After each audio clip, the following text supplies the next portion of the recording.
Sir यहाँ पर दलित समाज के लोग डीजे पर अपना गाना बजा रहे हैं, तो उसके साथ जो है यादव समाज के लोग। इस गांव में घटना को अंजाम दिया गया है। ये सीधे तौर पे जातीय आतंकवाद का ऐसे दलित समाज के लोग अपने जाति का या कोई भी गाना बजाते हैं, तो जो लोग जातिवादी लोग इस घटना को अंजाम दिए हैं उनको बिहार के मुख्यमंत्री नीतीश कुमार जी से मांग करें कि जितने भी भोजपुरी के सिंगर हैं जो लोग जाति पे गाना बनाते हैं उन पे रोक लगाएं, उन पे कानूनी कार्रवाई पर अपना गाना बजा रहे हैं, तो उसके साथ जो है यादव समाज के लोगों के द्वारा मारपीट किया गया है, गलत काम को भी अंजाम दिया गया है। आज आप घटना पर पहुंचे हैं, क्या कुछ कैसे समझे, कैसे देख रहे हैं इस घटना को? देखिए, जिस प्रकार से इस गांव में घटना को अंजाम दिया गया है ये सीधे तौर पे जातीय आतंकवाद का मामला है।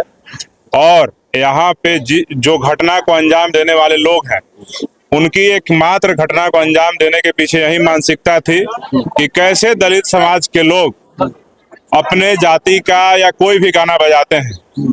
अगर जाति को लेकर के गाना बजाने से इतनी ही आपत्ति है तो जो लोग जातिवादी लोग इस घटना को अंजाम दिए हैं उनको चाहिए कि बिहार के मुख्यमंत्री नीतीश कुमार जी से मांग करें कि जितने भी भोजपुरी के सिंगर हैं जो लोग जाति पे गाना बनाते हैं उन पे रोक लगाएं, उन पे कानूनी कार्रवाई करें, न कि गांव में आपस में जातीय गाना बजा करके किसी के साथ मारपीट करे, किसी के साथ दुष्कर्म करें। इस तरह की घटना को अंजाम दे जो मानवता के शर्मसार करने वाली हो। और ये गाना, अगर आप यादव जी हैं तो आप गाना बजाइए तो कोई दिक्कत नहीं। कोई पासवान आपको छेड़ने नहीं गया, कोई चमार छेड़ने नहीं गया, आपको टोकने नहीं गया कि आप काहे गाना बजा रहे हैं।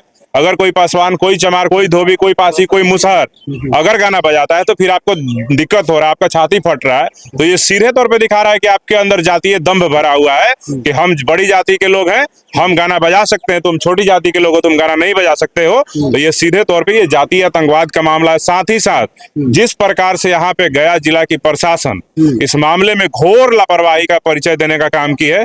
सबसे पहले मैं मांग करूंगा गया जिला के एसएसपी से कि वजीरगंज का जो थाना प्रभारी है, लापरवाह थाना प्रभारी, उसको तत्काल प्रभाव से बर्खास्त करें, क्योंकि ये घटना 6 तारीख को है। 6 तारीख को इस गांव की महिला के साथ दुष्कर्म को अंजाम दिया गया। यहाँ पे पुरुषों का, महिलाओं का सर फाड़ दिया गया, उनके साथ बेरहमी से मारपीट की गई, उनका एफआईआर तक दर्ज नहीं किया गया। 4 दिन तक महिला मगध मेडिकल में भर्ती रही, उसके एफआईआर को दर्ज करने के भी जहमत पुलिस के लोगों ने नहीं उठाया, उसका बयान नहीं लिया, रेप का मामला जो है उसको दर्शाया नहीं एफआईआर में। और उल्टे जिन लोगों ने इस घटना को अंजाम दिया उनके तरफ से एफआईआर इन दलितों पे दर्ज किया गया, इन लोगों ने उनके साथ मारपीट किया है।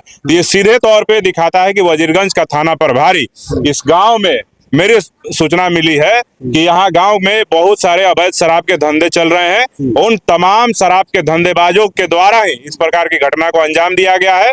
और वो लोग शराब के नशे में ही अक्सर आकर के रात के पहर में ये लोग आकर के दलित महिलाओं के साथ दुर्व्यवहार करते हैं, पुरुषों के साथ गाली गलौज करते हैं, मारपीट करते हैं। ये सीधे तौर पे दिखाता है कि वजीरगंज का थाना प्रभारी उन अपराधियों को संरक्षण देने का काम कर रहा है।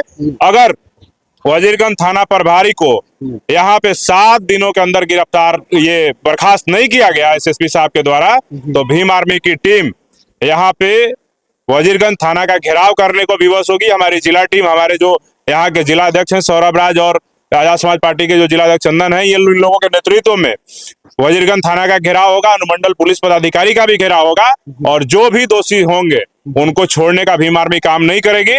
थाना प्रभारी का अगर जरूरत पड़ा तो यहाँ से लेके, गया से लेके पटना हाई कोर्ट तक घसीटने का काम करेंगे और उसकी वो वर्दी उतरवाने का काम करेंगे। महिला के साथ सामूहिक दुष्कर्म की भी बातें लोग कह रहे हैं। बिल्कुल इस प्रकार की घटना को अंजाम दिया गया है। जिस महिला के साथ इस प्रकार की घटना को अंजाम दिया गया, प्रशासन ने इतनी यहाँ पे बर्बरता दिखाई है कि सीधे तौर पे जिस महिला के साथ दुष्कर्म हुआ उसके पति को ही गिरफ्तार करके जेल भेज दिया गया।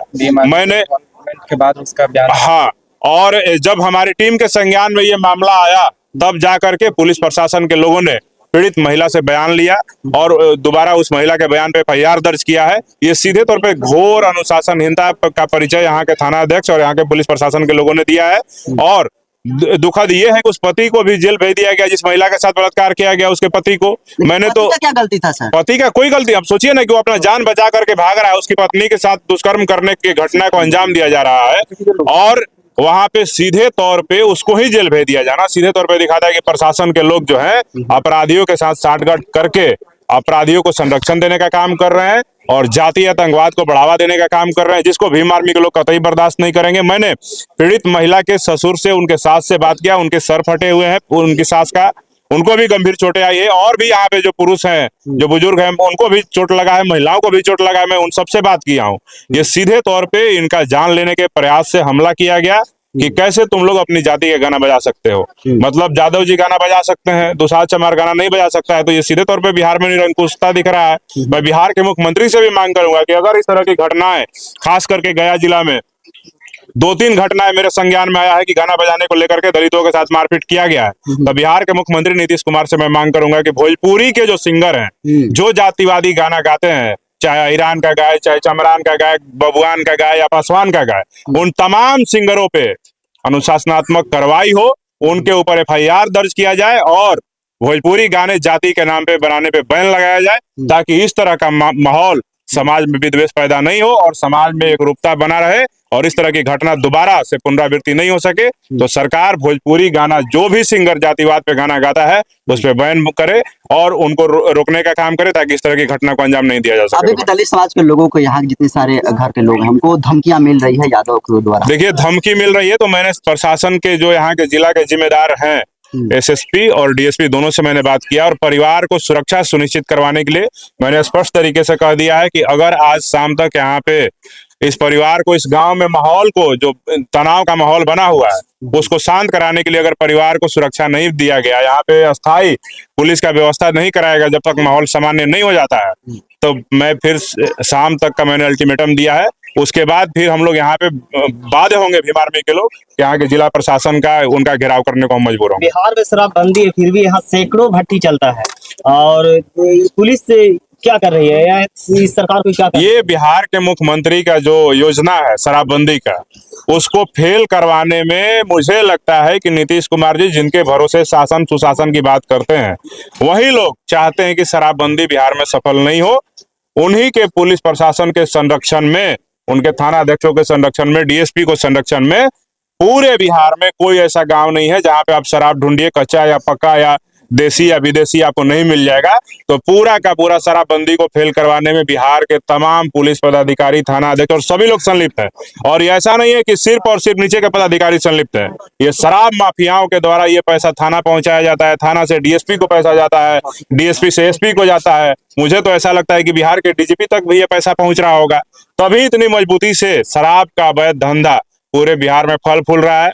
इसे सीधे तौर पे बिहार के मुख्यमंत्री नीतीश कुमार जी को देखना चाहिए कि वैसे ईमानदार और जिम्मेदार पदाधिकारियों को ही वहां पे थाना में या DSP में या SP में जिम्मेदारी दे, जो लोग शराबबंदी को सफल बनाने में काम कर रहे हो। लेकिन शराबबंदी के साथ साथ ये जो भोजपुरी गाना को लेकर के मामला चल रहा है, इस पे सरकार और प्रशासन को सख्त रवैया अपनाना चाहिए कि शराबबंदी भी सफल हो जाए और ये जो भोजपुरी गाना जो जाति के नाम पे बना रहे हैं, इस पे भी बैन लगाया जाए, ताकि समाज में विद्वेष पैदा नहीं हो। और मैं यहाँ के गया जिला के प्रशासन के लोगों से मांग करता हूँ कि सुढ़नी में जो घटना 6 तारीख को अंजाम दिया गया, चाहे वो महिला के साथ दुष्कर्म का हो या मारपीट का, कोई भी दोषी बचना नहीं चाहिए और निर्दोष फंसना नहीं चाहिए। अगर किसी भी इस गांव के दलितों को जेल भेजने का प्रशासन के द्वारा, अनंत पासवान को तो भेज दिया है, अगर जांच करके उसको अगर निर्दोष साबित जेल से उसको केस को खत्म नहीं किया गया, तो हम इस गांव के लोगों के साथ साथ गया जिला के जो तमाम बहुजन समाज के लोग हैं, उनके साथ गया के जो जिला मुख्यालय है उसका घेराव किया जाएगा, सीनियर SP का घेराव किया जाएगा, DM का भी घेराव किया जाएगा। और इतना घोर लापरवाही, घटना के 6 दिन बीतने के बाद भी गांव में तनाव का माहौल है, यहाँ सुरक्षा नहीं मिलना सीधे तौर पे गया जिला प्रशासन के लापरवाही का नतीजा है और ये पूरा घोर लापरवाही दर्शाता है। एक सवाल है सर, चिराग पासवान जी का गाना बजाने पे विवाद खड़ा होता है, क्या चिराग पासवान जी को अभी तक खबर नहीं हुई है या फिर वो देखिए अपने समाज को के साथ नहीं खड़ा? देखिए, चिराग पासवान जी का पार्टी अलग है, वो अपना केंद्र में मंत्री है, उनका क्या मामला है, बिहार के मुख्यमंत्री नीतीश कुमार जी के साथ उनकी पार्टी का गठबंधन है, तो उनकी मजबूरी हो सकती है कि समाज के साथ खड़ा हो ना हो।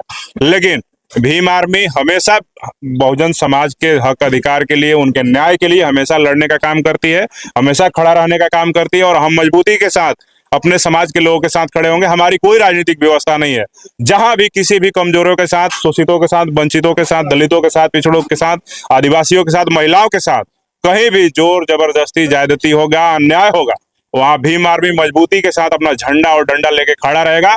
ये समाज किसी नेता के भरोसे नहीं है। ये भीम आर्मी जो है अपने समाज का रक्षा सुरक्षा करने के लिए, न्याय दिलाने के लिए मजबूती के साथ खड़ी है और मजबूती से खड़ी रहेगी। सरपंच है जो कह रहे हैं कि भीम आर्मी तो जातीय इसका रंग देखिए, सरपंच साहब को हम कह देते हैं कि भीम आर्मी क्या आरा नरसंहार जो हुआ था यादव का पटना में जो हुआ, देखिए, भीम आर्मी के बारे में तब सरपंच साहब को बेहतर तरीके से नहीं पता है। भीम आर्मी के बारे में उनको जान लेना चाहिए। आरा में एक गांव था लहरपा, वहां पे जातिवादी गुंडों ने, राजपूतों ने, तथाकथित सवर्णों ने जब जादवों का कत्लेआम किया थार पे चढ़ने के लिए, तो वहां भीम आर्मी खड़ा था। वो जिस जाति से आते हैं उनके जाति का नेता वहां नहीं गया। जब भीम आर्मी पहुंची उसके बाद उस जाति का नेता पहुंचा था। जब विक्रम में, पालीगंज में जब जादवों के ऊपर गोली चलाई गई भूमिहारों के द्वारा, उनका हत्या किया गया, तो वहां पे उनका नेता पहुंच नहीं पाया।